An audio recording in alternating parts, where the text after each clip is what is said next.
A very good morning students, welcome to another class. हम पढ़ रहे हैं ट्रांसपोर्ट इन प्लांट्स और अभी तक हमने बहुत बहुत बहुत इंपॉर्टेंट कॉन्सेप्चुअल टॉपिक्स को कवर किया। हमने वाटर पोटेंशियल क्या होता है, ऑस्मोटिक प्रेशर क्या होता है, टरगार प्रेशर क्या होता है और डिफ्यूजन प्रेशर डेफिसिट क्या होती है और कैसे वाटर कहाँ से कहाँ मूव करता है, ये सबको समझा था।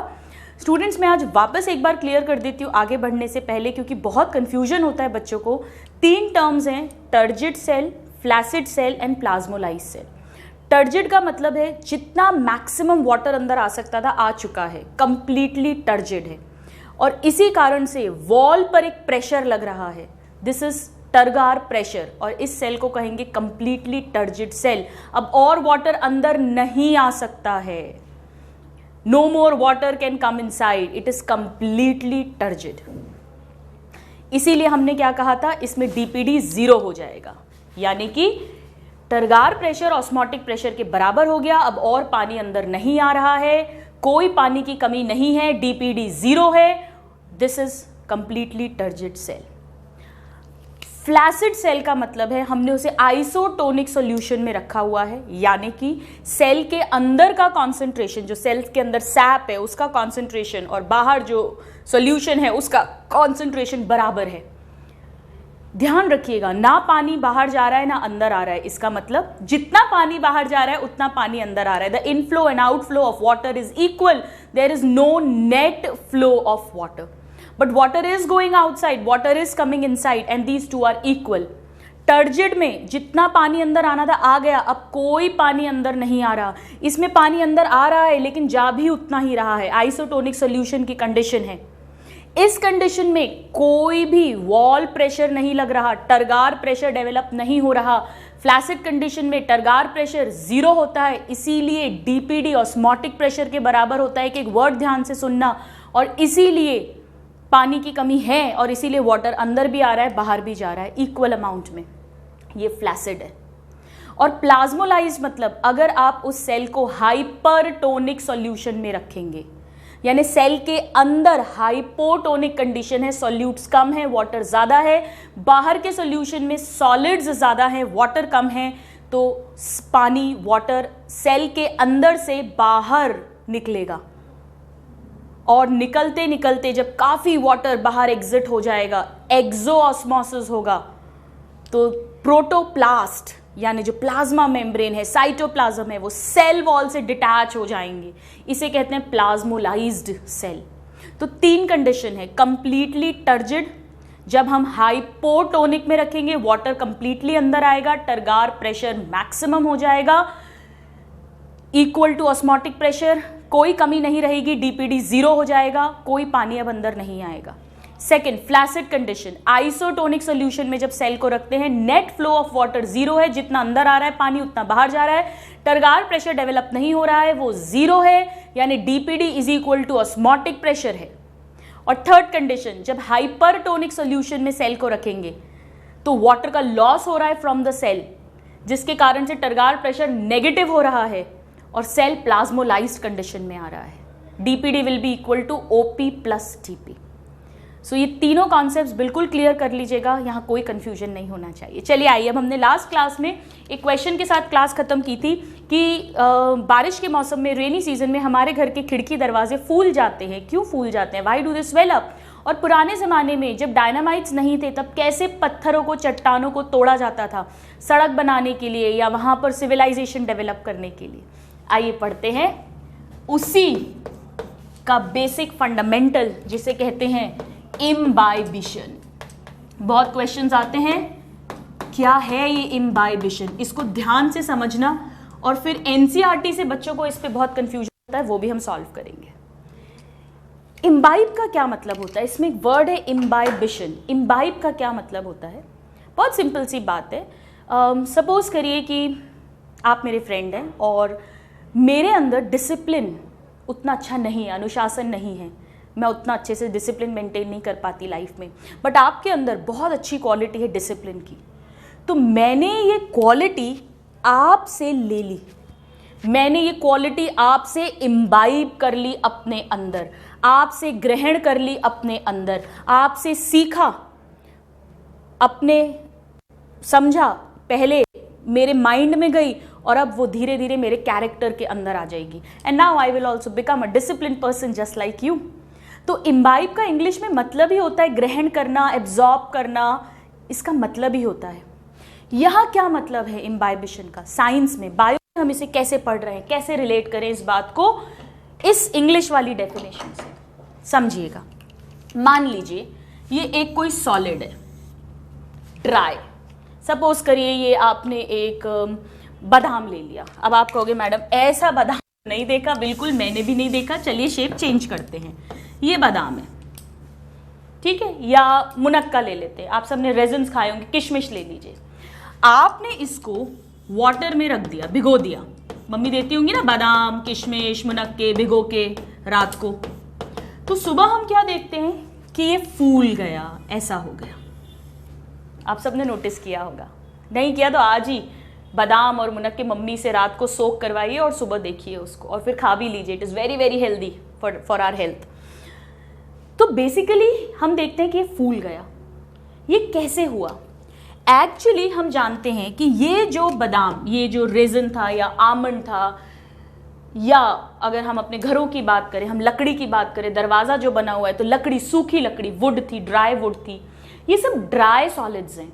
ड्राई मतलब इनके अंदर वाटर बहुत ही कम है, और जब आपने इसे वाटर में रखा तो यहाँ वाटर बहुत ज़्यादा है, यानी कि वाटर पोटेंशियल यहाँ ज़्यादा है, यहाँ वाटर पोटेंशियल इसके पूरे सरफेस पे अंदर सब जगह कम है। तो नेचुरली पानी की कमी कहाँ पर है? अंदर ज़्यादा है, इस सॉलिड पे ज़्यादा है, और बाहर कम है। तो वाटर मॉलिक्यूल्स अट्रैक्ट होंगे इस सब्सटेंस के सरफेस की तरफ। बहुत ध्यान से सुनना, बहुत इंपॉर्टेंट कंसेप्ट बता रही हूँ।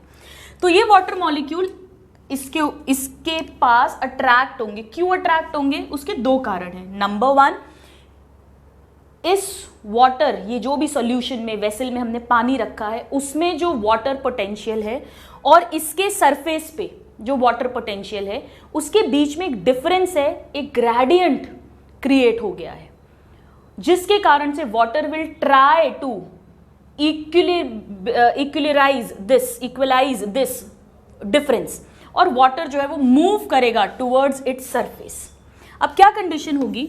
ये पानी की वाटर आया और ये इसके सरफेस पर एडजॉर्ब हो गया। एब्जॉर्ब नहीं बोला मैंने, ध्यान दीजिएगा, एडजॉर्ब। एब्जॉर्ब का मतलब होता है जब अंदर तक पानी सोख ले, और एडजॉर्ब का मतलब होता है जब सरफेस पे, सतह पर पानी रह जाए। तो अभी ये पहले एडजॉर्ब हो गए यहाँ पर, और एडजॉर्ब होने के बाद में अब धीरे धीरे क्या होगा, यहाँ पर एक प्रेशर बिल्टअप होगा, और जब ये प्रेशर बिल्टअप होगा तो इस सॉलिड में जो बिल्कुल पतली पतले छोटे छोटे छेद होंगे, पोर्स होंगे, यहाँ लगातार प्रेशर बढ़ता जा रहा है as compare to inner side.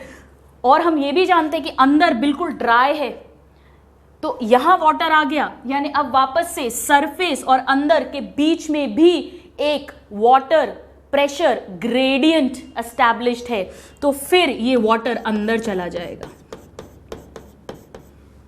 यानी एब्जॉर्ब हो गया। तो पहले वाटर एब्जॉर्ब हुआ सरफेस पे, और फिर वाटर अंदर चला गया, एब्जॉर्ब हो गया, और जैसे ही पानी अंदर गया इसका साइज फूल गया, स्वेलिंग हो गई, बढ़ गया। तो पहले एब्जॉर्ब हुआ, फिर एब्जॉर्ब हुआ। क्यों बार बार आप क्लियर कर रही हूं?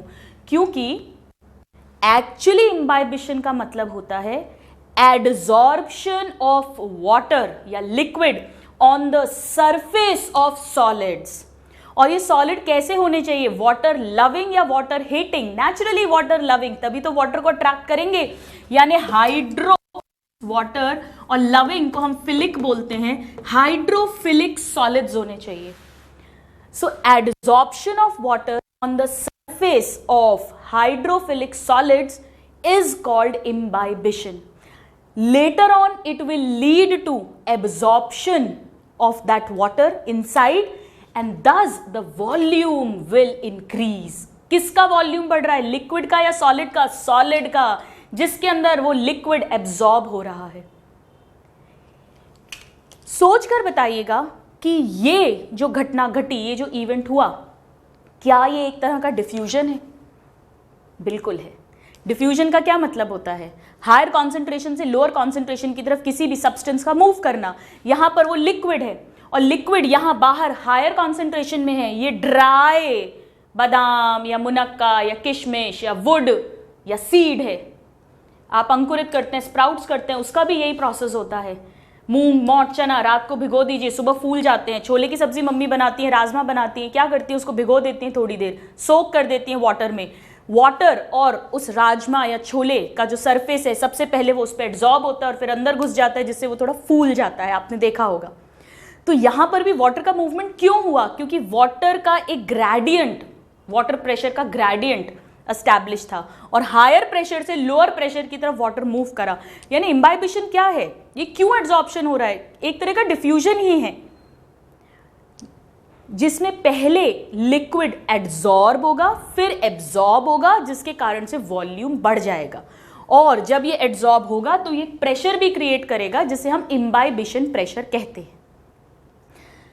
ये बहुत इंपॉर्टेंट कॉन्सेप्ट है। क्यों है? अब मैं आपको इसको एक्सप्लेन करती हूं। तो हम क्या लिख सकते हैं imbibition? It is a special type of diffusion. पहला तो ये क्वेश्चन बन गया आपका।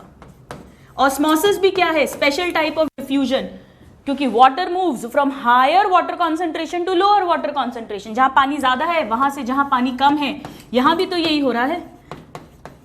सो it is a special type of diffusion. As water या जो भी लिक्विड है, यहां हम वाटर की बात कर रहे हैं सब जगह, as water moves along concentration gradient, जो कॉन्सेंट्रेशन का डिफरेंस है यानी हायर टू लो कॉन्सेंट्रेशन, वो मूव कर रहा है। इसीलिए ये एक तरह का क्या है? डिफ्यूजन ही है, ग्रेडियंट। तो ये दो क्वेश्चंस बन गए। वाटर मूव्स अलोंग या against? Along. So it is a type of, special type of diffusion, just like osmosis. अब हम इसकी एग्जैक्ट डेफिनेशन लिखते हैं। एग्जैक्ट डेफिनेशन क्या है? It is, imbibition is, it is absorption। अब यहां एब नहीं लिखना, क्या लिखना है? एड्सॉर्प्शन, जान करके, ताकि आपको ध्यान रहे। It is adsorption of liquid, bracket में लिख देती हूं water, on hydrophilic, water loving होना चाहिए जो भी, ऑन हाइड्रोफिलिक सॉलिड कोलॉइड। और इसके कारण से क्या होगा? लीडिंग टू, बहुत फूल जाएगा वो, enormous increase in volume of solid, right? Adsorption of water on hydrophilic solid colloid, जिसके कारण से वॉल्यूम इंक्रीज हो रहा है। इसमें जो सॉलिड है उसे कहते हैं imbibant. So solid which absorb. अब आप चाहे एब्जॉर्ब लिखो या एड्सॉर्ब लिखो, एक ही बात है। पहले पानी एड्सॉर्ब होगा, फाइनली एब्जॉर्ब ही होगा। So solid which absorb liquid is known as imbibant. तो अब जब भी मैं इम्बाइबेंट लिखूंगी, इसका मतलब मैं सॉलिड की बात कर रही हूं, यानी उस बादाम की, उस किशमिश की, उस लकड़ी की, उसकी बात कर रही हूं। एंड लिक्विड, लिक्विड वो वाटर भी हो सकता है, लिक्विड विच गेट्स इम्बाइब्ड, जो अंदर घुस रहा है, उस लिक्विड को कहते हैं इम्बाइबेट। इम्बाइबेट यानी कि जब आपने छोले को पानी में सोक किया तो वो छोले जो है, राजमा जो है, वो इम्बाइबेंट है, और जो वाटर है वो इम्बाइबेट है। और ये जो प्रोसेस हो रहा है इसे इम्बाइबिशन कहेंगे। इतना क्लियर हुआ? अब एक जो मैं पॉइंट बता रही हूं उसको बहुत ध्यान से समझना। एनसीईआरटी में जो डेफिनेशन दी हुई है वो एड्सॉर्प्शन नहीं लिखा हुआ है, एब्जॉर्प्शन लिखा हुआ है, और बच्चे इससे बहुत बहुत कंफ्यूज होते हैं। प्लीज ध्यान रखिएगा, पहले एड्सॉर्ब होता है, प्रेशर बिल्टअप होता है उस लिक्विड का सरफेस पे, जिसके कारण कैपिलरी एक्शन से धीरे धीरे वो लिक्विड अंदर एब्जॉर्ब होने लगता है। तो अल्टीमेटली तो एब्जॉर्ब हो रहा है, तभी उसका वॉल्यूम बढ़ता है। तो एनसीईआरटी के अकॉर्डिंग ये this is written absorption of liquid, but actually जो इम्बाइबिशन है, जो प्रोसेस है, वो एड्सॉर्प्शन है, फिर अल्टीमेटली एब्जॉर्प्शन होगा ही होगा। तो इस पॉइंट को यहीं क्लियर कर लो ताकि सारा कंफ्यूजन हट जाए। तो अगर हम बात करें कि इस प्रोसेस के होने के लिए क्या जरूरी है, क्या प्री रिक्विजिट है, आइए देखते हैं। So now let's talk about prerequisites for imbibition to occur. एक तो आप कहोगे कि मैम ये बहुत जरूरी है कि वाटर प्रेशर ग्रेडियंट होना चाहिए, ये बहुत जरूरी है। मतलब मान लीजिए कि अगर मैं एक छोले लिया या एक मैंने किशमिश ली, उसको पानी में भिगो दिया, वो फूल गई। अब वो फूली हुई किशमिश को अगर मैं वापस पानी में डालूंगी, क्या वो और फूलेगी? नहीं, क्योंकि वो जितना वाटर अंदर आ सकता था, इम्बाइब हो सकता था, जैसे आपका डिसिप्लिन मेरे अंदर इम्बाइब हो गया, ऐसे ही वो वाटर उस किशमिश के पहले सरफेस पे और फिर अंदर इम्बाइब हो चुका है। वो किशमिश कंप्लीटली टर्जिड हो चुकी है। अब अगर मैंने उसको वाटर में रखा तो उस किशमिश का जो वाटर प्रेशर है और जो बाहर वाटर प्रेशर है वो बराबर हैं, इक्वल हैं, आइसोटोनिक सॉल्यूशन है। अब कोई और वाटर इम्बाइब नहीं होगा। तो इम्बाइबिशन के लिए, डिफ्यूजन के लिए, ऑस्मोसिस के लिए बहुत ज़रूरी है कि ये ग्रेडियंट होना चाहिए। सो फर्स्ट प्री रिक्विजिट, रटने की कोई ज़रूरत नहीं है, बहुत आसान है लिखना। There should be a water pressure या water potential, water potential, water potential हमने जो पढ़ा था, water potential gradient must be present. अगर नहीं है तो फिर पानी अंदर नहीं जा सकता। मस्ट बी प्रेजेंट बिटवीन, बताइए किस किस के बीच में? वो सॉलिड के बीच। सॉलिड को हम क्या लिख सकते हैं? एब्जॉर्बेंट, जो एब्जॉर्ब कर रहा है, या इम्बाइबेंट या एडजॉर्बेंट। एनसीईआरटी में एब्जॉर्बेंट है तो मैं एब्जॉर्बेंट लिख रही हूं, आप उसे एडजॉर्बेंट भी मान सकते हो। पहले एडजॉर्ब कर रहा है फिर एब्जॉर्ब कर रहा है। इम्बाइबेंट कुछ भी लिख दो। सो एब्जॉर्बेंट सॉलिड एंड एब्जॉर्बिंग, जो एब्जॉर्ब हो रहा है, एब्जॉर्बिंग लिक्विड। इनके बीच में जरूरी है वाटर पोटेंशियल का ग्रेडियंट होना, एक डिफरेंस होना, वरना ये प्रोसेस हमें होता हुआ नहीं दिखेगा। सेकंड कंडीशन क्या होनी चाहिए? बहुत आसान है, समझिएगा। मान लीजिए मैंने एक सूखी लकड़ी ली, सूखी लकड़ी, गीली नहीं। इसीलिए हमारे दरवाजे बारिश के सीजन में क्यों फूल जाते हैं? क्योंकि वो वुड ड्राई है, उसमें वाटर नहीं है। बाहर वाटर है, एयर में मॉइस्चर है, तो वो मॉइस्चर इस वुड की तरफ पहले सरफेस पे एब्जॉर्ब होगा, फिर अंदर एब्जॉर्ब होगा और वुड फूल जाएगी। पर मान लीजिए मैंने एक रबर का टायर लूँ मैं और उसे मैं पानी में रख दूँ, क्या वो फूल जाएगा? नहीं फूलेगा। आप कहोगे मैम क्यों नहीं फूल रहा है? रबर के अंदर भी तो पानी कम है, बाहर पानी ज़्यादा है, तो इसके अकॉर्डिंग तो वाटर को अंदर मूव करना चाहिए, पर नहीं करता। आप ईथर में रखो रबर को, वो फूल जाएगा, क्योंकि रबर और वाटर के बीच में दोस्ती नहीं है। तो रबर वाटर को अट्रैक्ट नहीं करेगा, वुड और वाटर के बीच में अट्रैक्शन है। उस बादाम, किशमिश, छोले, इनका जो आउटर सरफेस है, जो सेल्स हैं, सेल वॉल है, मटेरियल है, उसके और वाटर के बीच में भी अट्रैक्शन है। एफिनिटी होना, दोस्ती होना बहुत ज़रूरी है सॉलिड और उस जो भी लिक्विड है जिसमें भी आप उसे प्लेस कर रहे हैं उनके बीच में, वरना भले ही ग्रेडियंट हुआ तो भी इम्बाइबिशन नहीं होगा। क्लियर? सो सेकेंड कंडीशन क्या होनी चाहिए? There should be affinity between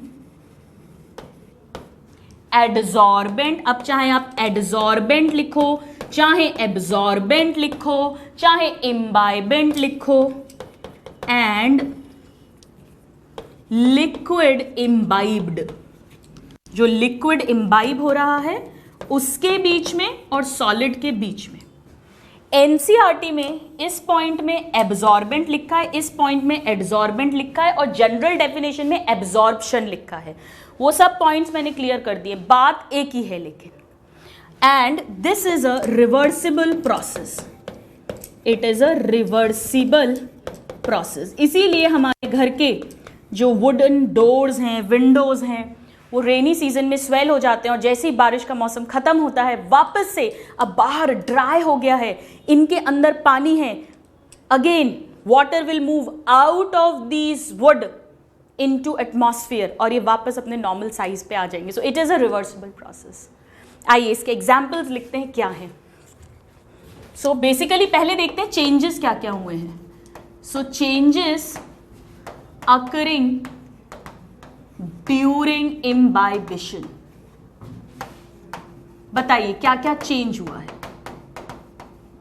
भाई जरूरी क्या है कि एक तो प्रेशर ग्रेडियंट होना चाहिए, पोटेंशियल ग्रेडियंट, और सेकंड दोस्ती भी होनी चाहिए उस लिक्विड और सॉलिड के बीच में, तब वो इम्बाइबिशन होगा। इम्बाइबिशन मतलब पहले एब्जॉर्ब होगा सरफेस पे, फिर कैपिलरी एक्शन से एब्जॉर्ब होगा। तो क्या चेंज आएगा अगर ये प्रोसेस कहीं भी हो रहा है? आप बोलोगे मैम एक तो आपने ही बता दिया कि वॉल्यूम बढ़ जाएगा, बिल्कुल सही है। So first change is increase in volume, volume बढ़ जाएगा। और क्या चेंज आएगा? देखिए अगर जैसे सपोज ये सॉलिड है, ठीक है, आसपास पानी है, ये ड्राई लकड़ी है, तो वो वाटर मॉलिक्यूल्स आ रहे हैं, इससे अट्रैक्ट हो रहे हैं, इसके सरफेस पे आए और आकर टकराए। जैसे ही सरफेस पे आके टकराएंगे, ये वाटर मॉलिक्यूल्स मोबाइल हैं, अभी चलकर आ रहे हैं, यानी इनमें काइनेटिक एनर्जी है। जैसे ही ये इसके सरफेस से आके टकराएंगे, इनकी कुछ काइनेटिक एनर्जी लूज होगी और वो काइनेटिक एनर्जी हीट के फॉर्म में रिलीज हो जाएगी।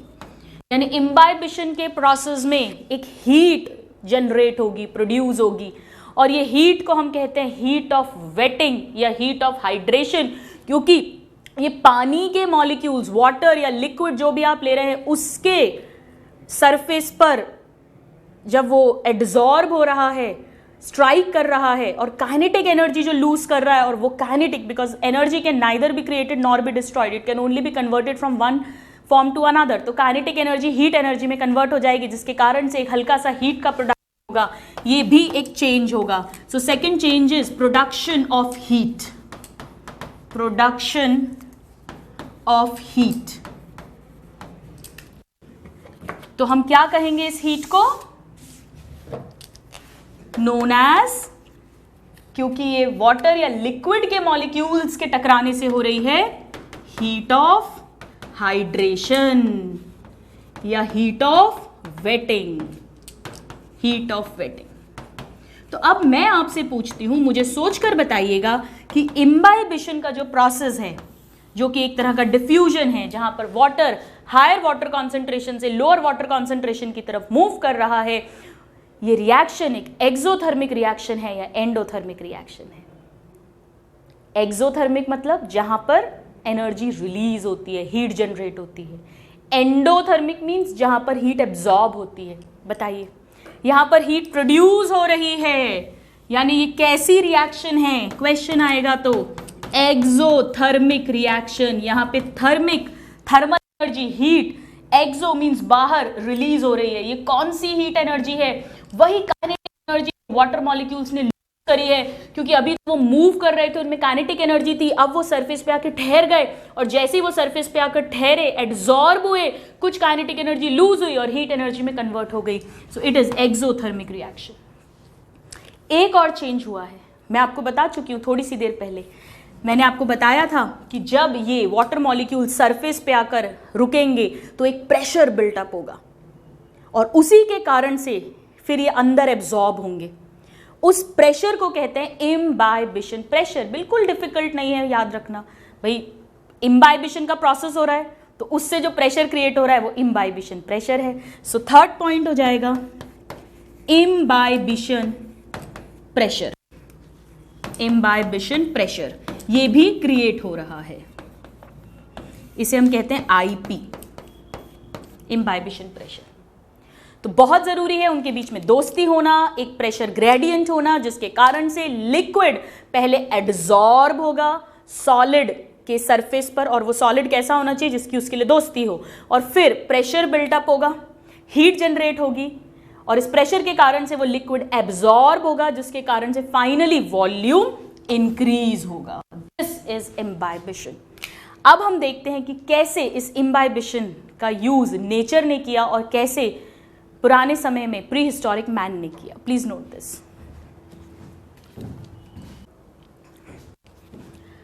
तो स्टूडेंट्स आइए अब हम देखते हैं, ये क्लियर हो जाना चाहिए, इम्बाइबिशन प्रेशर मतलब जब वो लिक्विड सरफेस पर कुछ देर रुक रहा है, उस समय पर जो प्रेशर वो क्रिएट कर रहा है जिससे वो फाइनली एब्जॉर्ब होगा। आइए देखते हैं क्या क्लासिकल एग्जाम्पल्स हैं इम्बाइबेंट्स के। और इम्बाइबेंट अब हम जानते हैं, हम उस सॉलिड को बोलते हैं जिस पर लिक्विड इम्बाइब होगा। सो एनसीईआरटी की लाइन है, क्लासिकल एग्जाम्पल्स ऑफ इम्बाइबेंट्स। इम्बाइबेंट्स यानी वो सॉलिड्स की बात कर रहे हैं। एक तो मैंने आपको बार बार कहा, लकड़ी, ड्राई वुड, फूली हुई लकड़ी नहीं, ऑलरेडी स्वेल्ट अप वुड की बात नहीं कर रहे हैं, फिर वो पोटेंशियल वाटर पोटेंशियल ग्रेडियंट नहीं रहेगा, वो नहीं फूलेगी। और and second seeds, dry seeds, बीज, दोनों की हम बात करते हैं। पहले हम बात करते हैं ड्राई वुड की। जैसा हम डिस्कस कर रहे थे पहले टाइम पे क्या किया जाता था, जैसे कोई बड़ी चट्टान है उसको तोड़ना है तो क्या करते थे, जैसे वो चट्टान है, सपोज ये चट्टान है, इस चट्टान में कहीं ना कहीं दरारें होंगे, क्रैक्स होंगे। सपोज करो यहाँ एक क्रैक है, यहाँ एक क्रैक है, यहाँ पर एक क्रैक है, इधर एक क्रैक है। तो सूखी लकड़ी लेते थे, ड्राई वुड, और उसको यहाँ पर फिट कर देते थे, यहाँ पे फिट कर दिया इन क्रैक्स में, ठीक है। और अब इसमें वाटर डालना शुरू किया, इसको पानी देना शुरू किया। ये सूखी लकड़ी है, water will first adsorb on it surface, एक इम्बाइबिशन प्रेशर क्रिएट होगा, कैपिलरी एक्शन से ये water will imbibe inside, it will be absorbed और ये फूलेगी। और अब ये फूली और मान लो इसका साइज इतना बड़ा हो गया तो ये क्रैक बड़ा हो गया। फिर इसमें एक और लकड़ी फंसा दी बड़ी सूखी, फिर पानी डाला वो और फूली, और ऐसे कर कर धीरे धीरे ये चट्टान है, रॉक है, या जो पत्थर हैं, बोल्डर्स हैं, वो स्प्लिट हो जाते हैं, वो टूटने लगते हैं, और इस तरह से बड़े बड़े चट्टानों को भी तोड़ा गया था, यही इम्बाइबिशन के प्रिंसिपल को यूज करके। So now let us write down that the pressure created, क्यों प्रेशर क्रिएट हुआ है? Due to swelling of dry would,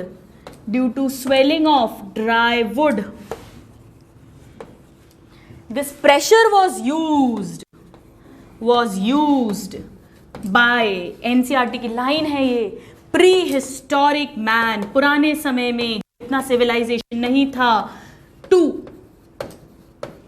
split rocks and boulders,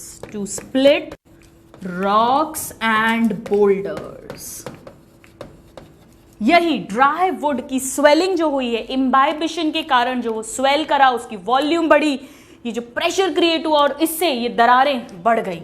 so the pressure created due to swelling of dry wood was used by prehistoric man to split rocks and boulders. ऐसे ही जब आप किसी seed को सो करते हो, बोते हो बीज को, ड्राई बीज को बोते हो, और धीरे धीरे उस बीज में पानी देते हैं हम, तो क्या होता है, वो पानी पहले उस सीड के सरफेस पर एड्सॉर्ब होता है, इम्बाइब होता है, प्रेशर क्रिएट होता है, और फिर वो सीड के अंदर एंटर करता है, एब्जॉर्ब होता है, वो सीड फूलने लग जाती है, और फिर वो उस मिट्टी में क्रैक्स प्रोड्यूस करेगी और धीरे धीरे जब वो और बड़ी हो जाएगी then it will come out of the soil, it will emerge out of the soil. तो ये जो सीड का जर्मिनेशन है, सीड का इमर्जेंस है out of the soil, it also occurs because of the process of imbibition. So let us right this down that the germination of seed and मैं यहां लिखती हूं emergence of seed, ये जो seed मिट्टी से बाहर निकल रही है, emergence of seed out of the soil is due to imbibition। तो बहुत बहुत इंटरेस्टिंग है ये germination of seed and emergence of seed out of the soil। NCERT में जर्मिनेशन ऑफ सीड वर्ड नहीं दिया हुआ, वहां इमर्जेंस ऑफ सीड दिया हुआ है और एक ये वाला एग्जाम्पल दिया हुआ है। इसी तरह से ये क्वेश्चन आता है कि रेनी सीजन में जो हमारे डोर एंड विंडो स्वेल करते हैं वो भी किसके कारण से करते हैं? इम्बाइबिशन के कारण से। So swelling of doors and windows, of course wooden. अब आप एल्यूमिनियम का डोर लगाओ और मेरे पास आके बोलो मैडम मैं तो पूरा बरसात देखता रहा वो फूला ही नहीं, तो वो काम नहीं चलेगा। Wooden doors and Windows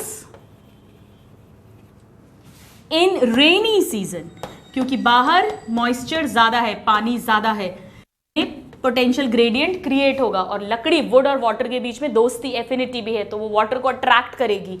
so in rainy season is due to again the process of imbibition. ये सारे क्वेश्चन है स्टूडेंट्स, एक भी लाइन हम ऐसी नहीं पढ़ते हैं जो क्वेश्चन नहीं हो।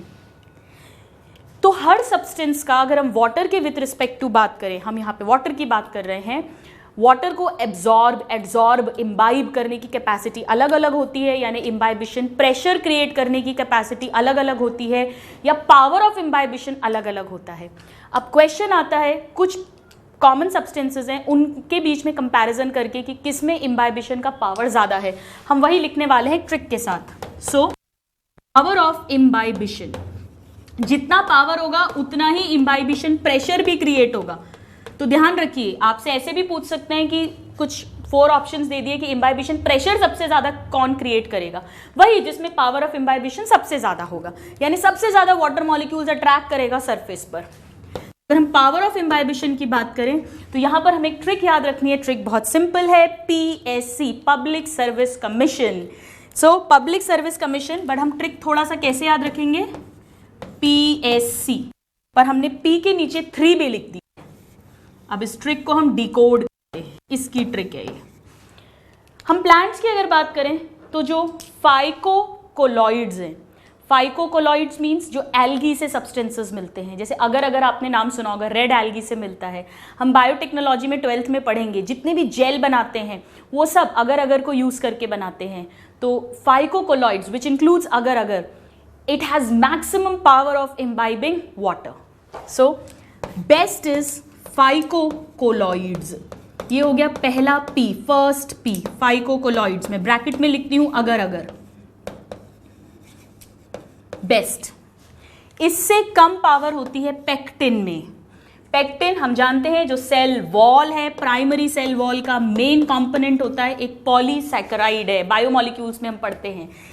पेक्टिन से कम प्रोटीन्स, प्रोटीन्स से कम, देखो 1 2 3 P हो गए। S मतलब स्टार्च, और स्टार्च से भी कम C से बताइए क्या लिखूं मैं? ऑफ कोर्स अगर स्टार्च है तो ये सेल्यूलोज होगा। सो PSC, यानी कि अगर हम 5 सब्सटेंस लें, एक अगर लें, एक पेक्टिन लें, एक कंटेनर में प्रोटीन ले लें कोई भी, लेट्स से चना ले लिया, राजमा ले लिया, एक में हम स्टार्च ले लें, मांड स्टार्च, आलू ले लीजिए स्टार्च, और एक पे हम सेल्यूलोज कॉटन ले लीजिए वो ले लें, और सब में वाटर डाल दें, तो सबसे ज़्यादा जो वॉल्यूम बढ़ेगा, जो इम्बाइबिशन प्रेशर बनेगा वो फाइकोकोलॉइड्स में, देन पेक्टिन में, देन प्रोटीन में, देन स्टार्च में, देन सेल्यूलोज में। ट्रिक है हमारी PSC। कभी कभी ऑप्शंस में फाइकोकोलॉइड वर्ड ना देके अगर दे देते हैं तो वहाँ हमारा आंसर अगर हो जाएगा। Alright, so with this we complete a very very very interesting topic of imbibition. Confuse मत होइएगा कि ये एब्जॉर्प्शन है कि एब्जॉर्प्शन है। एनसीईआरटी में डेफिनेशन में एब्जॉर्प्शन लिखा है, बट एक्चुअली इसका टेक्निकल मतलब एब्जॉर्प्शन होता है followed by absorption. Second, NCERT में लिखा हुआ है क्लियरली कि वाटर पोटेंशियल ग्रेडियंट होना चाहिए बिटवीन एब्जॉर्बेंट एंड लिक्विड। वो एब्जॉर्बेंट भी हो सकता है, एड्जॉर्बेंट भी पढ़ा जा सकता है उसको, क्योंकि एड्जॉर्बेंट ही बाद में एब्जॉर्बेंट बनेगा। और एनसीईआरटी में ही सेकंड पॉइंट लिखा हुआ है एफिनिटी होनी चाहिए adsorbent and liquid to be imbibed के बीच में। तो सबका एक ही मतलब है, कंफ्यूज नहीं होना है। ये सारा एक एक लाइन क्वेश्चन है, राइट। अब मैं आपसे पूछती हूँ, एक ड्राई सीड को आपने लिया और पानी में डाल दिया, तो इम्बाइबेंट कौन है? Solid dry seed. इम्बाइबेट क्या है? Liquid water in this case. क्या तीन चेंजेस हो रहे हैं? प्रेशर क्रिएट हो रहा है, वॉल्यूम इंक्रीज हो रही है और हीट ऑफ हाइड्रेशन प्रोड्यूस हो रही है। So just note this down.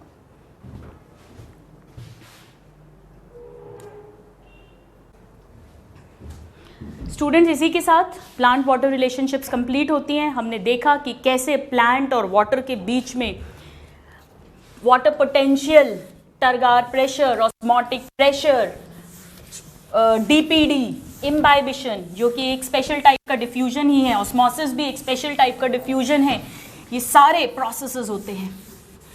अब हमें मेन क्या पढ़ना है इस चैप्टर में? इसका नाम ही है ट्रांसपोर्ट इन प्लांट्स।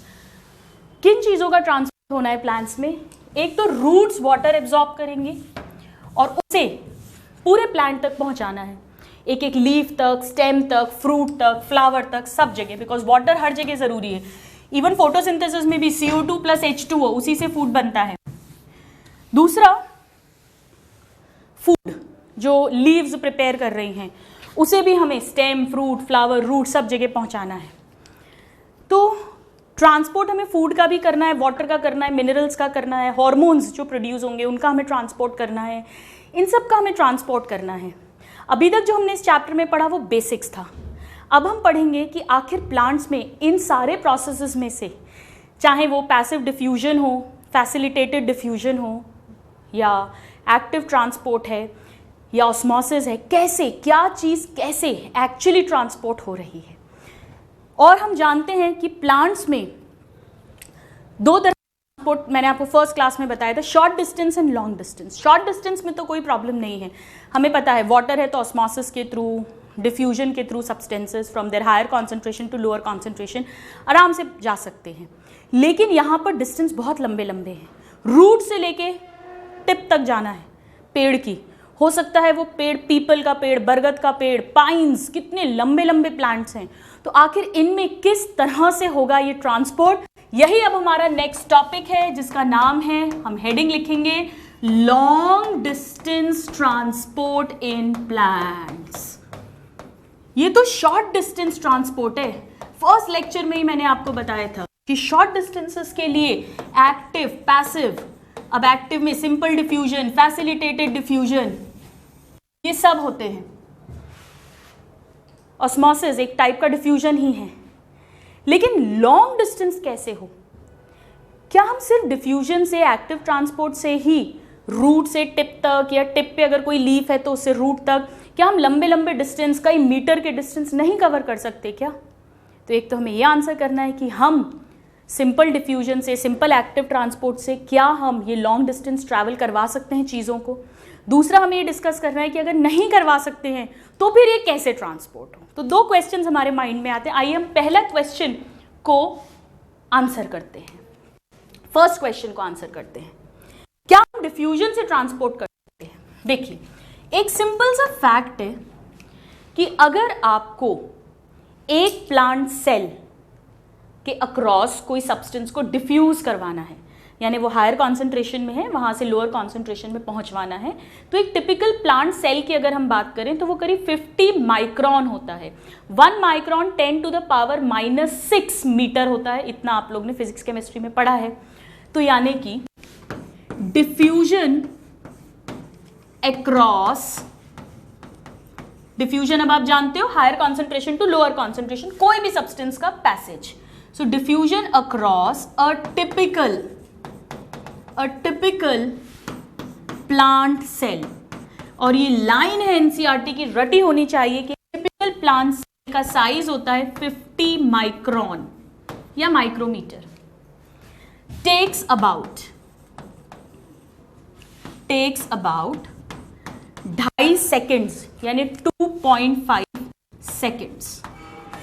अब स्टूडेंट्स 50 माइक्रोमीटर क्रॉस करने के लिए 2.5 सेकेंड्स चाहिए।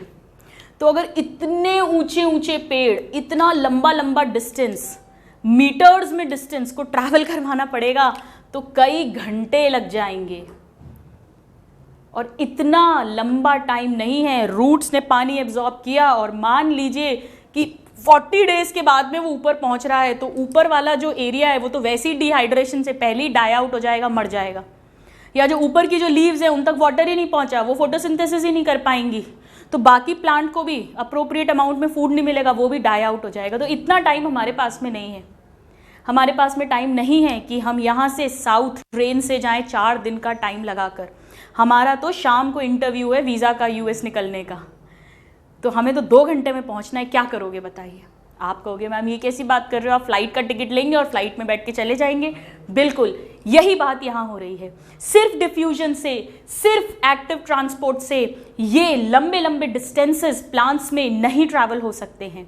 तो अब मैं इसका नेक्स्ट पॉइंट लिखती हूँ दैट डिफ्यूजन इज अ, क्या लिखूं मैं, फास्ट या slow? Is a slow process. And why it is a slow process कोई पूछे तो झट से उसे ये एग्जाम्पल दे दीजिएगा। 50 माइक्रोन 2.5 सेकेंड्स में करता है, बहुत स्लो प्रोसेस है। So that means now we can say that diffusion and active transport, active का मतलब against concentration gradient, but speed उसकी भी बहुत स्लो होती है, and active transport are not sufficient for long distance transport of molecules, चाहे वो solids हो, सॉल्यूट्स हो, फूड हो, वाटर हो, कोई भी हो। So very very important, diffusion and active transport are not sufficient for long distance, not sufficient, not। और प्लांट्स में हमें क्या करना है, बहुत दूर दूर के डिस्टेंस कवर करने हैं। तो मैं वही पॉइंट लिखने वाली हूं that in plants the source of या the area of region of synthesis, जहां वो चीज बन रही है या एब्जॉर्ब हो रही है, जैसे लीव्स में तो फूड फॉर्म हो रहा है, सिंथेसाइज हो रहा है, पर रूट्स में वाटर सिंथेसाइज नहीं हो रहा, वो सॉइल से एब्जॉर्ब कर रही हैं। So region of absorption of synthesis, the region और एरिया ऑफ स्टोरेज, यानी कि रूट से वाटर एब्जॉर्ब हुआ और लीव्स, स्टेम, फ्रूट, फ्लावर तक पहुंचा, स्टोर हुआ, यूज हुआ। फूड सिंथेसाइज हुआ लीव्स में और वहां से स्टेम में, रूट्स में, सब जगह गया, पहुंचा, स्टोर हुआ, यूज हुआ। सो ये जो जहां फॉर्म होता है उसे सोर्स कहते हैं, सोर्स, और जहां यूज होता है उसे सिंक कहते हैं, सिंक। तो सोर्स और सिंक के बीच में बहुत डिफरेंस होता है। आर एट लार्ज डिस्टेंस या long distance from each other, बहुत दूर दूर होते हैं, और इस कारण से सिर्फ डिफ्यूजन या एक्टिव ट्रांसपोर्ट से बिल्कुल भी काम नहीं चल सकता है। तो फिर आखिर मॉलिक्यूल्स कैसे ट्रांसपोर्ट होंगे, आइए समझते हैं। So now I am writing the molecules are transported अब ये मॉलिक्यूल्स में क्या क्या हो सकता है स्टूडेंट्स? वाटर, मिनरल सॉल्यूट्स, यानी ये भी रूट से एब्जॉर्ब करेंगी mineral solutes, food etcetera. All these the molecules are transported to large distances or long distances by mass flow or bulk flow transport. Mass flow और bulk flow transport. Direct question आता है students long distances के लिए diffusion से कुछ नहीं होगा, active transport से कुछ नहीं होगा, क्या चाहिए, मास फ्लो या बल्क फ्लो ट्रांसपोर्ट. तो अब सवाल उठता है कि ये क्या बला है, मास फ्लो क्या है और बल्क फ्लो क्या है. बहुत सिंपल सी बात है. डिफ्यूजन में क्या होता है, हायर कॉन्सेंट्रेशन से लोअर कॉन्सेंट्रेशन में मॉलिक्यूल मूव करेंगे इंडिपेंडेंटली अपने अपने कॉन्सेंट्रेशन के अकॉर्डिंग. मास फ्लो में क्या होगा, मास इकट्ठा होकर एक पेस पे, जैसे कोई नदी बह रही हो, एक सेम पेस पर, और वो मॉलिक्यूल्स मूव करेंगे. तो भाई सिंपल सी बात है, मान लीजिए ये एक वाटर मॉलिक्यूल है, ये बहुत सारे वाटर मॉलिक्यूल्स हैं और इनके बीच में हम आगे जाके पढ़ेंगे अट्रैक्शन है, ये एक दूसरे से जुड़े हुए हैं. प्लस ये जिस वेसल में फ्लो करेंगे, जैसे जाइलम में ये फ्लो करते हैं हम जानते हैं, तो जो जाइलम की वॉल है उसके साथ भी इनका एक अट्रैक्शन है. तो ये कॉलम बन गया वाटर का. और अब ये एक साथ, इसे बोलते हैं एन मास, एक साथ बल्क में, मास में. जैसे आपको कोई, मान लीजिए आपको 100 टीवी खरीदना है, तो आप क्या कहोगे, मैंने बल्क में टीवी खरीद ली, मैंने बल्क में चॉक्स खरीद ली, बल्क में इकट्ठा खूब सारा. तो बल्क में ये वाटर मॉलिक्यूल्स, ऐसा नहीं है कि एक एक वाटर मॉलिक्यूल जहां ज्यादा है वहां से कम की तरफ मूव कर रहा है. बल्क में, एन मास में, मास में वाटर मॉलिक्यूल्स या जो भी मॉलिक्यूल है उसका ट्रांसपोर्ट होगा एक पर्टिकुलर पेस पे, एक सेम पेस पे. ऐसा नहीं कि यहां पर वाटर ज्यादा है, यहां वाटर कम है, इनके बीच में प्रेशर ग्रेडियंट ज्यादा है तो तेजी से वाटर यहां चला गया, फिर यहाँ दूसरी जगह पे जब उसे जाना है तो वहां पे भी वाटर कम है लेकिन प्रेशर डिफरेंस कम है, ग्रेडियंट कम है, तो फिर स्लो हो गया. ऐसे नहीं, ऐसे तो पता नहीं कब ऊपर पहुंचेगा. भाई सिंपल सी बात है, ऊपर कोई चीज पहुंचानी है या नीचे डालनी है, क्या करना पड़ेगा, जल्दी से उसको फास्ट पेस पे करना है, खूब मास में धक्का लगा दो. तो पुश के साथ, जैसे बचपन में करते थे ना, किसी को आपको ऊपर पहुंचाना है तो इकट्ठा सबको एक साथ धक्का देते थे, या नीचे फेंकना है तो एक साथ धक्का देते हैं. हम स्लाइडर्स करते हैं, वाटर स्लाइड्स, उसमें क्या होता है, एक के पीछे एक बैठ जाते हैं और एक धक्का आता है और सारे हम सब एक पेस में नीचे आ जाते हैं या ऊपर चले जाते हैं. तो एन मास या मास में, बल्क में जो भी सोर्स है वहां से सिंक की तरफ वो चीज मूव करेगी. ऑफ कोर्स प्रेशर डिफरेंस तो यहां भी होना चाहिए सोर्स और सिंक के बीच में. सोर्स जहां वो चीज बन रही है या एब्जॉर्ब हो रही है, सिंक जहां पे उसे पहुंचाना है, चाहे लीफ से रूट में पहुंचाना हो, चाहे रूट से लीफ में पहुंचाना हो. प्रेशर डिफरेंस तो उन दोनों एरियाज के बीच में होना चाहिए, तभी कोई चीज अपने हायर प्रेशर से लोअर प्रेशर की तरफ मूव करेगी. लेकिन ये इकट्ठी बल्क में कर रही है एक ही पेस पे. जैसे नदी बहती है, नदी में भी तो यही होता है, सारा पानी जो है वाटर मॉलिक्यूल्स ही तो हैं, वो इकट्ठे आपस में भी अटैच्ड होते हैं, सरफेस से भी अटैच्ड हैं और एक सेम पेस पर फ्लो करते रहते हैं. बट प्रेशर डिफरेंस यहां भी होना बहुत जरूरी है. So what is mass flow और bulk flow? Very simple, it is movement of molecules in bulk, इकट्ठे, और en masse from source to sink due to pressure difference. of course source पर ज्यादा होगा उसका प्रेशर, वॉल्यूम, उसकी quantity ज्यादा है, प्रेशर ज्यादा है, सिंक की तरफ कम है, तभी मूव कर रहे हैं. Due to pressure difference between two regions. कौन से रीजन्स हैं? Source and sink, between two regions. So in bulk और en masse, very very important. Why? Due to pressure difference, but bulk में जा रहे हैं. सो एट, हम क्या लिख सकते हैं, एट सेम पेस, एक ही पेस में जाएंगे, एक साथ एक लाइन बना के चलते जा रहे हैं. At same pace, like river, like a flowing river, एक बहती नदी की तरह, at the same pace. And of course ये फास्टर भी है डिफ्यूजन के कंपैरिजन में। This is faster transport, very very important होना भी चाहिए, ताकि फटाफट फूड भी जहां बना है वहां से जहां पहुंचना है पहुंचे, और वाटर और मिनरल्स भी एब्जॉर्ब होके जहां पहुंचने हैं वहां सब जगह पहुंचे। So very very important. जबकि डिफ्यूजन में क्या होता है, आइए यहीं पर हम लिख देते हैं ताकि कोई कंफ्यूजन नहीं हो। ये this is not like diffusion. Diffusion में हर मॉलिक्यूल, हर सब्सटेंस इंडिपेंडेंटली मूव करता है, वो भी higher to lower concentration move करेगा, बट दूसरे मॉलिक्यूल से उसका कोई लेना देना नहीं होगा। सो दिस इज एनसीईआरटी की लाइन है स्टूडेंट्स, रटी होनी चाहिए समझकर। अनलाइक डिफ्यूजन, डिफ्यूजन से अलग है ये बात कि वो एक साथ एक ही पेस पर मूव कर रहे हैं।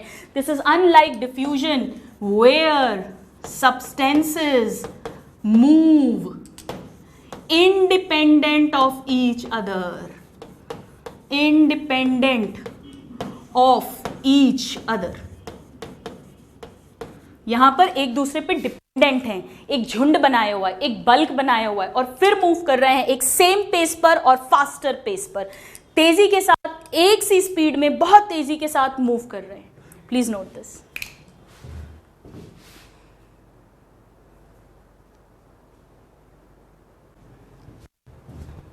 सो स्टूडेंट्स यहाँ पर प्लीज ध्यान दीजिएगा, लाइक अ फ्लोइंग रिवर है ना, ये मैं ऑलरेडी बोल चुकी थी, लिखा नहीं था, एक बहती हुई नदी की तरह एक ही पेस पर मास में जल्दी से एक ही पेस पर मूव कर रहे हैं।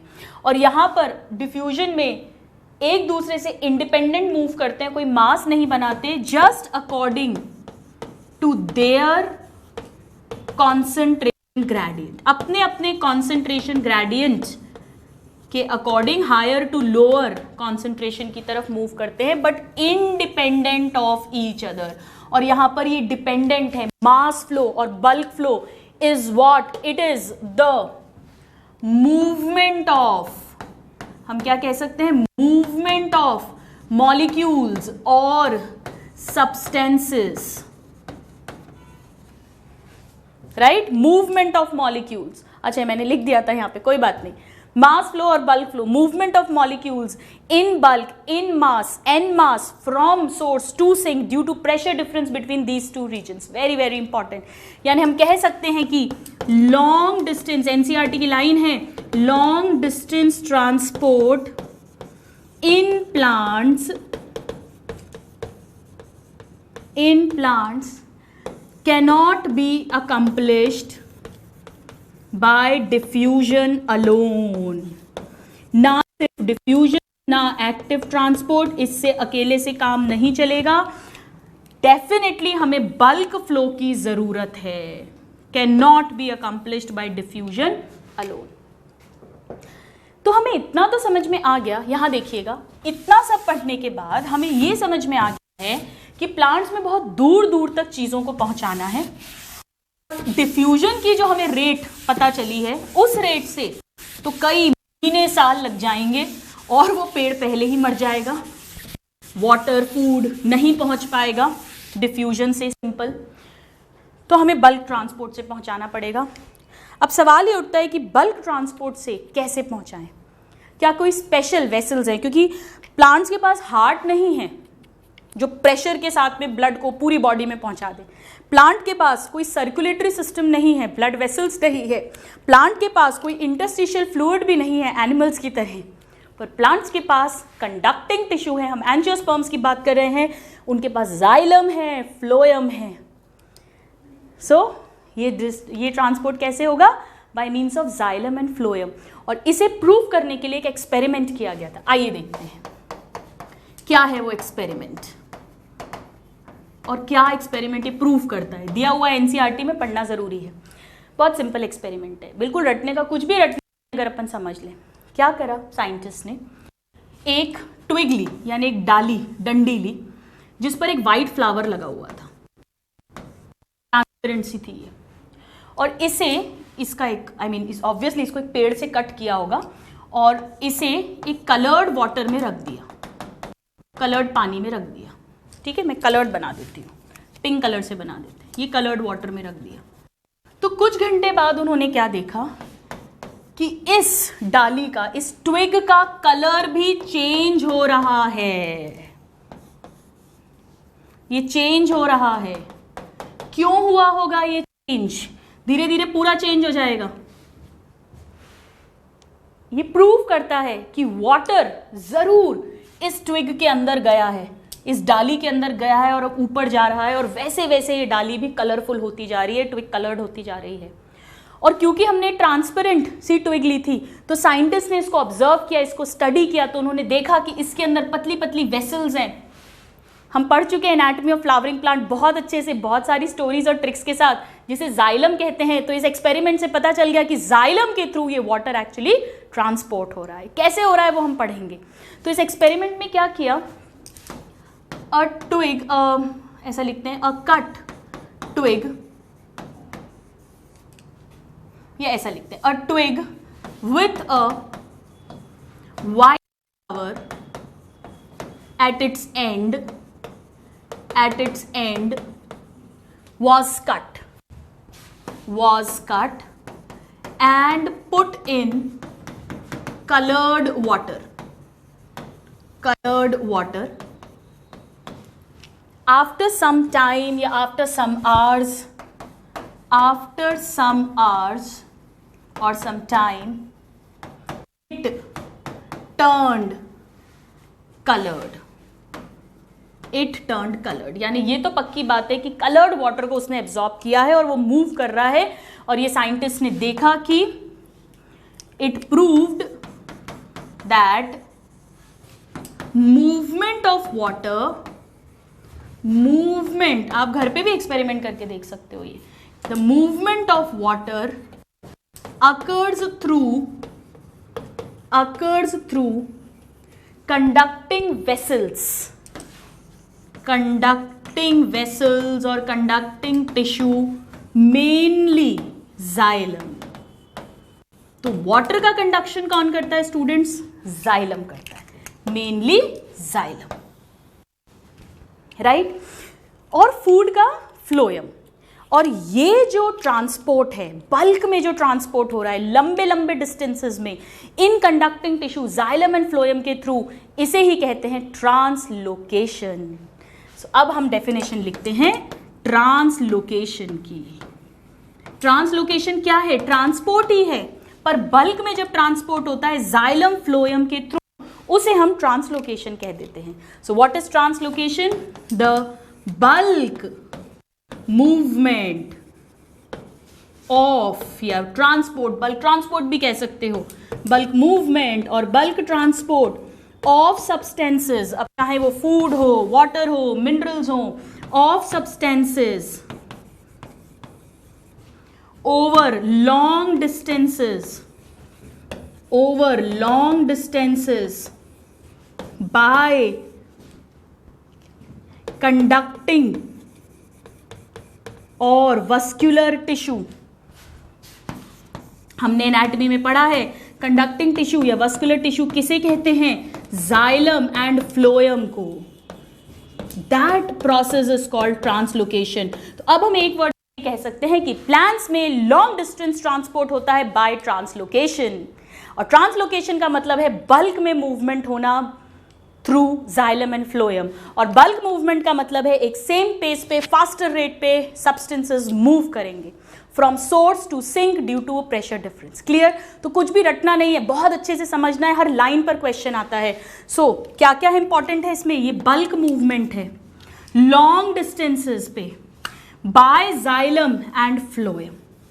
अब नेक्स्ट क्वेश्चन ये आता है कि जाइलम में के थ्रू क्या क्या सब्सटेंसेस ट्रांसपोर्ट होते हैं और फ्लोएम के थ्रू क्या क्या सब्सटेंसेस ट्रांसपोर्ट होते हैं। बहुत इंपॉर्टेंट है, आप इसको नोट करिए, फिर हम उन्हें लिखते हैं।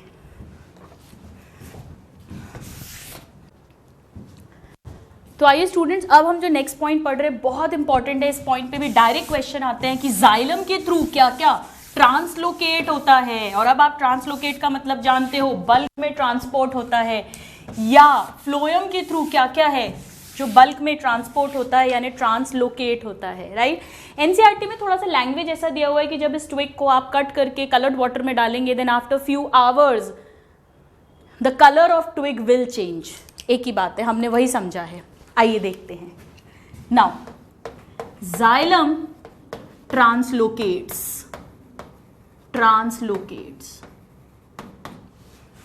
मेनली वाटर, ये तो हम जानते हैं, mainly water. Then mineral salts, वो भी रूट सॉइल में जहां से एब्जॉर्ब हो जाते हैं, सो मिनरल सॉल्ट्स। अब कुछ ऑर्गेनिक नाइट्रोजन मतलब ऐसी नाइट्रोजन कंपाउंड्स जिसमें कार्बन भी होगा। सो सम, हमें डिटेल्स में नहीं जाना है। ऑर्गेनिक नाइट्रोजन क्यों लिख रही हूं? वैसे नाइट्रोजन के सॉल्ट्स भी होते हैं, वो मिनरल सॉल्ट्स के अंडर आ जाएंगे, बट ये ऑर्गेनिक नाइट्रोजन है, कार्बन अटैच्ड है। ऑर्गेनिक इनऑर्गेनिक दो ही तो होते हैं। सो नॉर्मल नाइट्रोजन के सॉल्ट्स इनऑर्गेनिक मिनरल सॉल्ट्स में आएंगे। जहां कार्बन अटैच्ड है वो वाला नाइट्रोजन भी जाइलम के थ्रू ट्रांसलोकेट होता है। एंड हॉर्मोन्स, प्लांट के जो हॉर्मोन्स हैं ये सब जाइलम के थ्रू ट्रांसलोकेट होते हैं। और जाइलम हमेशा कहाँ से कहाँ चीज़ों को पहुँचाएगा? हमेशा रूट से जो सॉइल के अबव हवा वाले पार्ट्स हैं, स्टेम है, लीव्स है, फ्लावर है, फ्रूट है, जहाँ भी ज़रूरत है। So xylem translocates from substances from, कौन से सब्सटेंसेस हैं? ये वाले substances from roots to aerial parts of plant. और एरियल पार्ट्स का क्या मतलब है स्टूडेंट्स?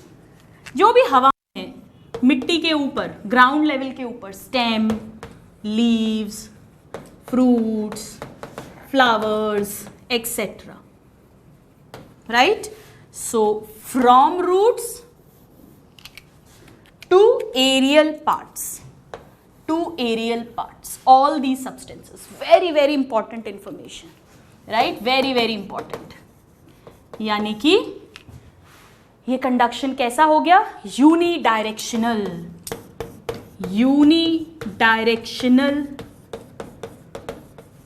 कंडक्शन और ट्रांसलोकेशन एक ही बात है। ट्रांसलोकेशन, अब हम सब वर्ड्स को समझ चुके हैं। यूनिडायरेक्शनल, कभी भी ऐसा नहीं होगा कि हवा में पानी एब्जॉर्ब हो और रूट में आ रहा है। हमेशा रूट्स ही इन चीज़ों को एब्जॉर्ब करेंगी सॉइल से और ऊपर की तरफ लेके जाएंगी। एक ही डायरेक्शन में ये मूवमेंट होगा। जैसे फॉर एग्जाम्पल हम यहाँ पर बनाकर देख लेते हैं, बहुत सिंपली इसको अंडरस्टैंड करते हैं।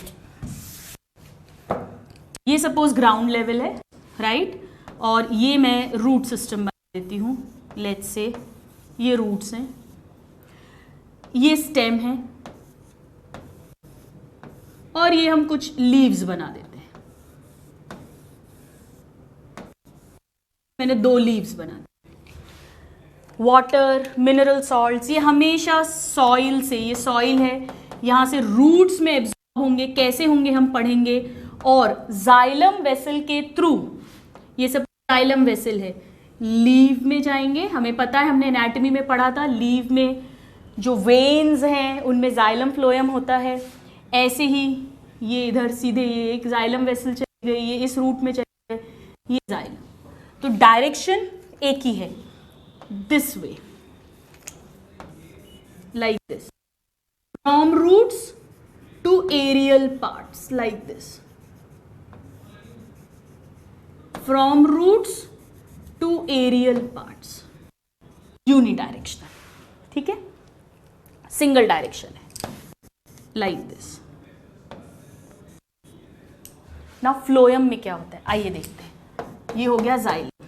नाउ फ्लोएम ट्रांसलोकेट्स, ट्रांसलोकेट का मतलब बल्क में क्या ट्रांसलोकेट करेगा। फ्रॉम सोर्स टू सिंक, यहां पर सोर्स क्या है, रूट्स है। सिंक क्या है, जो भी स्टेम, लीफ, फ्रूट, फ्लावर, जहां भी पहुंचाना है। Phloem translocates organic and inorganic solutes, organic solutes like food जो सिंथेसाइज हो रहा है, सॉल्यूट्स। अब ध्यान से देखना मैं क्या लिख रही हूं। Mainly from leaves to other parts of plants, to other parts of plant. तो दो क्वेश्चन बन गए इसमें, एक तो क्या ट्रांसपोर्ट करता है और एक कहां से कहां। ऑर्गेनिक ही नहीं, सिर्फ फूड ही नहीं, इनऑर्गेनिक सॉल्यूट्स भी, मिनरल सॉल्यूट्स भी, कैसे हम पढ़ेंगे। और सोर्स क्या है, लीव्स से अदर पार्ट्स, रूट्स तक, स्टेम तक, फ्लावर तक, फ्रूट तक, ये सब चीजों को पहुंचाएगा। अब देखकर तो हमें क्या लगता है कि ये भी यूनिडायरेक्शनल है, लीव से जहां भी पहुंचना है वहां पहुंच जाएगा। अब ध्यान दीजिएगा, इसको आगे इसी चैप्टर में डिटेल में भी डिस्कस करेंगे। हालांकि सपोज करिए फूड लीफ ने बनाया, ठीक है, यहां पर ये फूड बना और फ्लोएम के थ्रू वो फूड स्टेम के पास गया, ये डायरेक्शन है अभी, okay, this is the direction, opposite like this. Roots तक आया, क्योंकि फूड तो सबको चाहिए, मिनरल सॉल्यूट सबको चाहिए, यहां भी जा रहा है, इधर से भी आ रहा है, ठीक है, ऑपोजिट डायरेक्शन है। लीफ से रूट्स में, स्टेम में जा रहा है खाना। अब सपोज करिए कि हमने बात करी थी कुछ ऐसी स्टेम होती हैं अंडरग्राउंड, कुछ ऐसी रूट्स होती हैं अंडरग्राउंड जहाँ पे फूड स्टोर हो जाता है। फूड स्टोर हो गया कुछ अमाउंट में, कुछ तो यूज़ कर लिया रूट्स ने, कुछ स्टोर कर लिया।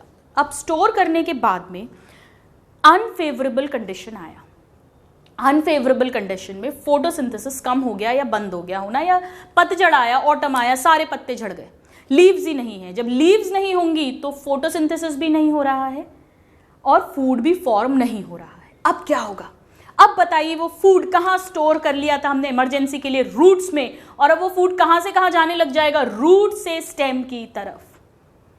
तो पहले सोर्स क्या था, फेवरेबल कंडीशन में जब फोटोसिंथेसिस हो रही थी तो सोर्स था लीव्स, और लीव से रूट्स या स्टेम में आ रहा था। लेकिन जैसे ही अनफेवरेबल कंडीशन आया, अब ये फूड का स्टोरेज यानी फूड का सोर्स क्या हो गया है, रूट्स, और वहां से वो कहाँ पहुंचाया जा रहा है, स्टेम में। या जब उस सीजन का एंड होगा, बाहर आने लग जाएगा, स्प्रिंग आने लग जाएगा, छोटी छोटी बड्स डेवलप हो जाएंगी जिनसे फिर आगे लीव्स डेवलप होनी है, उन्हें भी ये फूड पहुंचाना पड़ेगा। वो भी कौन पहुंचा रहा है, रूट्स, क्योंकि रूट्स ने मेनली इसको स्टोर कर लिया था। तो अब फ्लोएम के थ्रू ही हो रहा है, जाइलम इन्वॉल्व नहीं है, बट रूट से towards stem, towards growing buds वहां पहुंचेगा। तो यानी फ्लोएम के थ्रू जो फूड का ट्रांसलोकेशन है वो फ्रॉम लीव्स टू रूट्स भी हो रहा है and from roots to leaves भी हो रहा है। पर वाटर का कभी ऐसा नहीं होता कि लीव से रूट में आने लग जाए, वाटर हमेशा सॉइल से ही एब्जॉर्ब होगा और रूट से ही ऊपर जाएगा।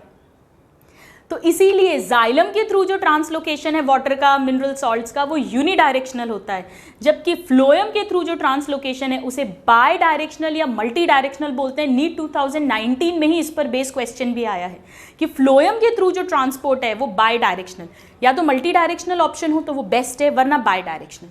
मल्टी डायरेक्शनल क्यों बोल सकते हो, क्योंकि स्टेम में भी हो सकता है फूड स्टोर्ड हो, तो वो फूड भी जाने लग जाएगा लीव्स की तरफ। तो जहां पर भी वो स्टोर्ड है वहां से जहां भी उसकी जरूरत है, source to sink. But source change हो गया, पहले सोर्स लीव्स था, सिंक रूट था, अब सोर्स रूट हो गया और सिंक ग्रोइंग बड्स हो गई, ग्रोइंग लीव्स हो गई। ऐसा जाइलम के साथ नहीं होता है, जाइलम में यूनिडायरेक्शनल ट्रांसलोकेशन ही होता है।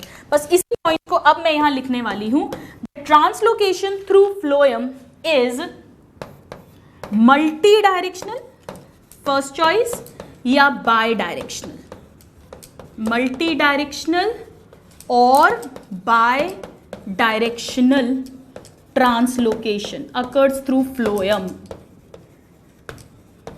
हमने यहां क्या लिखा है, mainly from leaves to other parts, क्योंकि मोस्टली तो फेवरेबल सीजन रहता है, मोस्टली लीव्स में फोटोसिंथेसिस होगा, मोस्टली लीव सोर्स की तरह काम करेंगे और बाकी पार्ट्स ऑफ द प्लांट जो है वो सिंक की तरह काम करेंगे। बट हाँ, ये भी होता है और बहुत बहुत इंपॉर्टेंट पॉइंट है ये भी।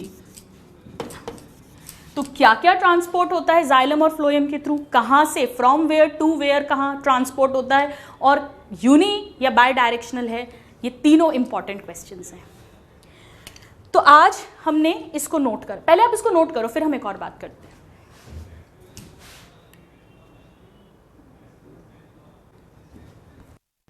सो स्टूडेंट्स, आज की क्लास में हमने क्या पढ़ा, हमने एक बहुत इंपॉर्टेंट स्पेशल टाइप का डिफ्यूजन पढ़ा, जैसे इम्बाइबिशन बोलते हैं।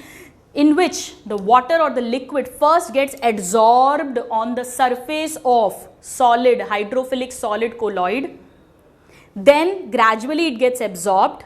So there is an increase in the volume of the solid. This solid is called imbibent and the liquid is called imbibate. Two important essential prerequisites हैं imbibition का process होने के लिए. Number one, there should be a water potential difference between the surface of absorbent and the liquid to be imbibed. क्योंकि सबसे पहले surface पे ही आएगा, तो सरफेस पे भी वाटर पोटेंशियल कम होना चाहिए, लिक्विड में ज़्यादा होना चाहिए, तभी वो सरफेस पे आएगा. And second, there should be affinity between this solid and this liquid. Dry woods, dry seeds typical examples हैं इम्बाइबेंस के. Swelling of the doors and windows, wooden doors and windows in rainy season is because of imbibition. Germination, emergence of seeds out of soil is because of imbibition. And in prehistoric times, imbibition process was used by prehistoric man to split rocks and boulders. This all we have discussed. हमने बात की थी कि इस time पर एक heat of hydration या heat of waiting generate होगी, एक इम्बाइबिशन प्रेशर जनरेट होगा. पावर ऑफ इम्बाइबिशन की ट्रिक पढ़ी है PSC, P3SC. That means maximum power of imbibition होता है फाइकोकोलॉइड्स अगर देन पेक्टिन, देन प्रोटीन्स, उससे कम स्टार्च और सबसे कम सेल्यूलोज में, आउट ऑफ ऑल दीज. उसके बाद हमने समझा कि सिर्फ डिफ्यूजन से, अलोन बाय डिफ्यूजन या alone by active transport, long distance transport can not happen in plants because diffusion is a very very slow process. Active transport is also slower. उसमें तो और ATP की ज़रूरत पड़ती है और slow process हो जाता है. They are not sufficient. So what we need is long distance transport that occurs by bulk transport. Bulk transport का मतलब है bulk में and mass में molecules का movement from source to sink due to pressure difference between these two areas. Pressure difference ज़रूरी है. जैसे leaf में फूड बन रहा है, वहाँ फूड ज़्यादा है, उसका प्रेशर ज़्यादा है, रूट्स में कम है, तभी वो फूड लीफ से रूट में आएगा थ्रू फ्लोएम. ऐसे ही वाटर रूट में ज़्यादा है, लीफ में कम है या स्टेम में कम है, प्रेशर डिफरेंस है, तभी वो वाटर जाइलम के थ्रू जाएगा. So from source to sink due to pressure difference.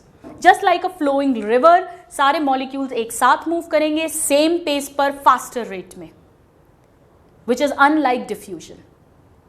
और इसी बल्क फ्लो को थ्रू जाइलम एंड फ्लोएम कहते हैं translocation. This we have discussed. और ये कैसे एक्सपेरिमेंट से प्रूव किया गया था? एक ट्विग को with a white flower cut करके कलर्ड वाटर में रख के कुछ घंटे बाद कलर चेंज हो गया, देखा गया कि जाइलम वेसल के थ्रू वो वाटर मूव कर रहा है. So water, mineral salts, organic नहीं, mineral salts, some organic nitrogen and hormones are transported through xylem from roots to aerial parts unidirectionally, and through phloem organic and inorganic solutes are translocated mainly from leaves to other parts, but it can also be bidirectional and multidirectional. अब एक बड़े interesting question के साथ मैं आज की class फिर से एंड कर रही हूँ स्टूडेंट्स, कि ये जो वाटर ट्रांसलोकेट हो रहा है, ये जो पानी या फूड जो भी ट्रांसलोकेट हो रहा है, ये कैसे होता है? ये धक्के से होता है या खींचने से होता है? अब आप कहोगे मैम ये दो वर्ड्स आप क्या बोलकर जा रहे हो? भाई बहुत सिंपल सी बात है कि जो रूट्स हैं वहां पानी ज्यादा है, लीफ में कम है, तो क्या कोई ऐसा फोर्स है? अब भाई यहाँ कोई इंसान तो खड़े नहीं है जो बाल्टियां ले लेके ऊपर जा रहे हैं, स्टेयरकेस है, ऐसा तो नहीं है.